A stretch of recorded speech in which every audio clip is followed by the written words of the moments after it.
Larissa, meu nome é Kawane e somos alunos da Coleção Salvador, aqui de Umbaúba, Sergipe, e estamos aqui para apresentar um trabalho para falar sobre condutividade elétrica. Condutividade elétrica é quando um material tem a capacidade de conduzir correntes elétricas para outro material, quando eles estão livres, com mobilidade.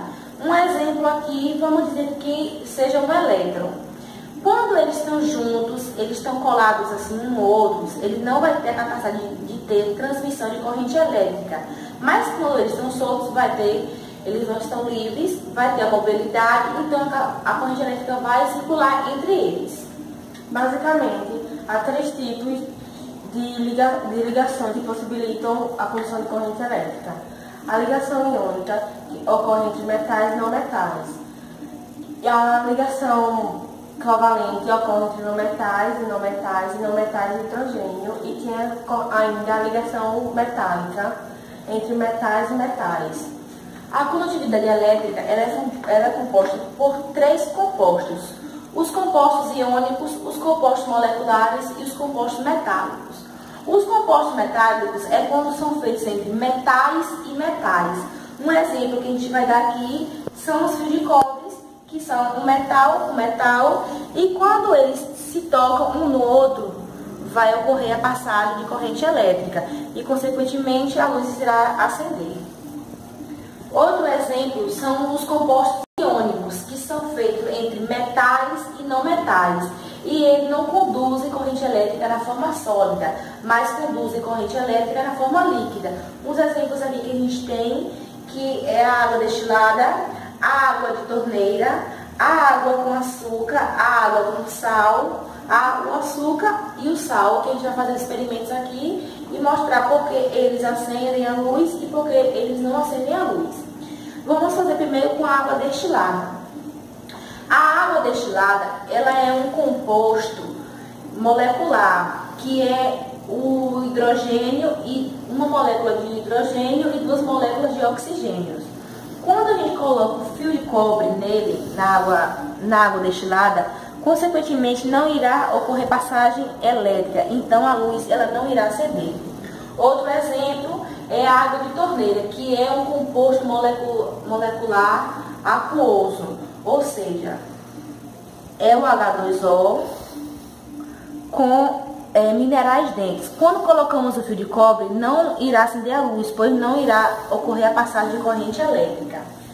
Aqui temos a água com açúcar, que é um composto iônico,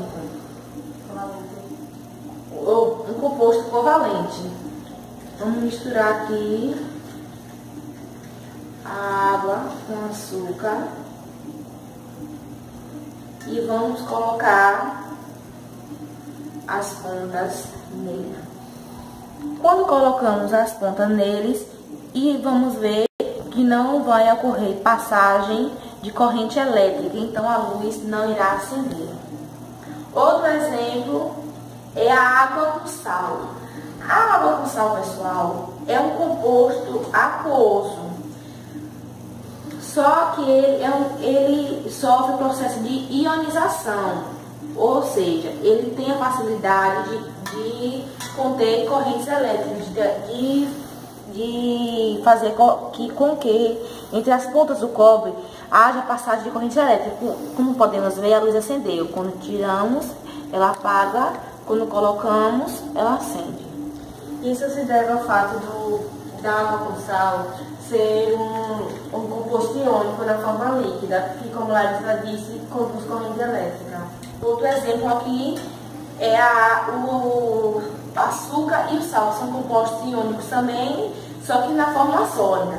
Os compostos iônicos, pessoal, na forma sólida, eles não conduzem correntes elétricas, porque os elétrons estão firmemente ligados. Então, quando os elétrons estão ligados, não ocorre a passagem de corrente elétrica. Como podemos ver, a gente coloca as pontas e não ocorre passagem de corrente elétrica. Então, a luz ela não irá acender. Vamos limpar aqui as pontas e vamos colocar um sal. E irá acontecer a mesma coisa, não irá acontecer a passagem de corrente elétrica. Então, a luz ela não irá acender. Então, Pessoal, como vocês puderam ver, a gente fizeram aqui alguns experimentos para mostrar a vocês o que são a condutividade elétrica e explicamos também o que são os compostos iônicos, moleculares e metálicos. Um resumo básico para fechar o vídeo. São 3 tipos de ligações. A ligação iônica, que conduz no estado líquido entre metais e não metais. A ligação covalente, que não conduz nem no estado líquido nem no estado sólido e ocorre entre não metais e não metais. E a ligação metálica, que ocorre entre metais e transmite tanto no estado sólido quanto no estado líquido. Então, pessoal, agradecemos a atenção de todos e espero que vocês tenham gostado do vídeo. Até a próxima. Tchau.